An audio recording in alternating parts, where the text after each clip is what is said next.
I'm Berta Sabrio, the Executive Director of the Columbia Orchestra.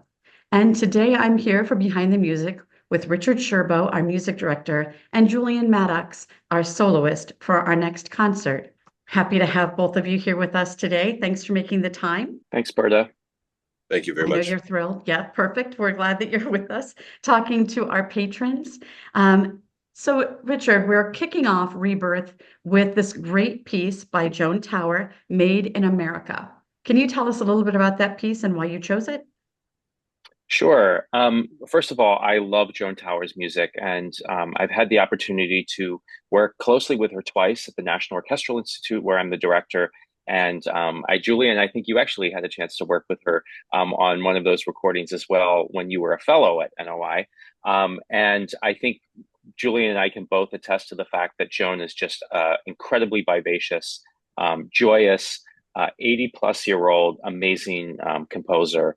And so this work in particular is really interesting because it was commissioned and premiered by an orchestra in every state in the country. So it's one of her most famous works, but I think the way that it came about, which was orchestras, big and small, youth orchestras, community orchestras, professional orchestras, all coming together to commission a work, and the work's title is Made in America, which is a journey through the tune America the Beautiful.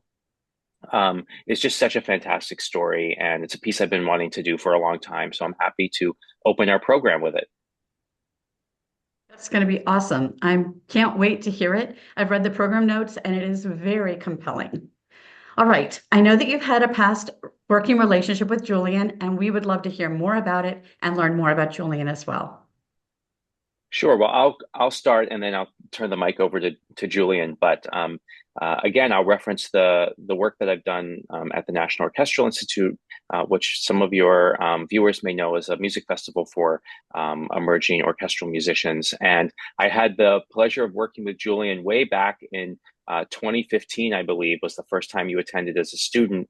And we've stayed in touch. And Julian, as his career has progressed, has now actually been on faculty twice at NOI. And so I think this is one of the most beautiful things about music and our industry is how these connections sort of transcend both space, region, time, galaxies. I don't know, but it's really great to be able to work with people that come from all different parts of my musical career. So, Julian, I don't know if you want to say anything about our work together before we talk maybe a little bit about the piece that you're playing. Oh, absolutely. Yeah, thanks so much, Richard. It's a great joy to work with you again in I would say maybe our 10th new capacity. We've Right. days. That's how it is. A lot of full circle experiences we've been able to have over the years, whether it's working together on a stage or behind the scenes to put something together, which is so great having a multifaceted career nowadays, where I get to really have a lot of creative integrity about what do we want to put.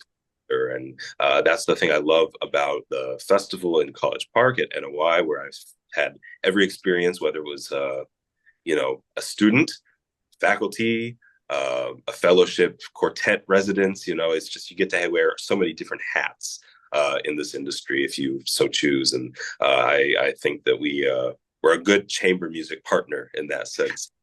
Are very, very flexible and willing to do all sorts of different things. I'll just add one of the things you said, 10th new capacity, which I, of course, forgot the fact that we're co-curating a chamber music concert together this coming May here at UMD, and will also be performed in Baltimore at the community concerts at Second. So our work continues. Always evolving. Great. Well, I'm so excited to have in our 10th new capacity of working together this chance to do a concerto with you, Julian. And when I was putting together the season for the Columbia Orchestra, Florence Price's second violin concerto has been a piece that I've been wanting to do for a long time. And of course, this is one of the works of Florence Price that was somewhat recently discovered when a treasure trove of her manuscripts were discovered in one of her former homes. So I would love to hear from you what it's been like to take on this piece and what you're most excited about, or what you're intrigued about in performing this work. Yeah, absolutely. It's such a privilege to be able to play this work. It has hasn't been performed much. Of course, as you just mentioned, all of these works by Florence Price, the first Black woman to have a major symphony premiered in the United States. It was kind of just shuffled to the side and forgotten for so long. And there's been a renaissance around her music, which has been brought about by a lot of other Black and brown individuals that want to play music that reflects their stories or their culture in classical music, which I think is fantastic. As a musician of color, I always make sure that I get myself just 100% engaged with these works because it's our story. And what's funny is a lot of the elements of this concerto evoke those same things that Dvorak may have spoken about the American music, the future of American music when he visited around the turn of the 20th century. And so many of his students went on to write music that was inspired by indigenous persons or spirituals or just all these things that a lot of Eurocentric classical music. Maybe we didn't think about it that way. And so when I see this luscious score with all these really soulful tunes or really virtuosic fireworks that are cinematic in a way, almost like corn gold, that very old Hollywood, LA kind of shimmer to it. I just love being able to perform a piece that has so much American culture in it. And it's a good thing to be proud to play American music because that tradition for a long time, I think got, again, shuffled to the side. And it's all voices, white, Black, brown, indigenous, men and women, all gender identities and racial ethnic identities of composers with American voices, distinctly American voices. It's really been a treat to pour myself into that. Well, I can't wait to take on this beautiful piece with you. For all those that are coming to the concert, I think one of the things that's unique about this piece also is the form and structure. Unlike a traditional concerto, this piece unfolds almost as sort of one long rhapsodic movement with many different sort of moods or characters that we sort of move between quite quickly. So it's going to be a lot of fun to perform this with you, Julian, and I can't wait to share this with our Columbia Orchestra audiences.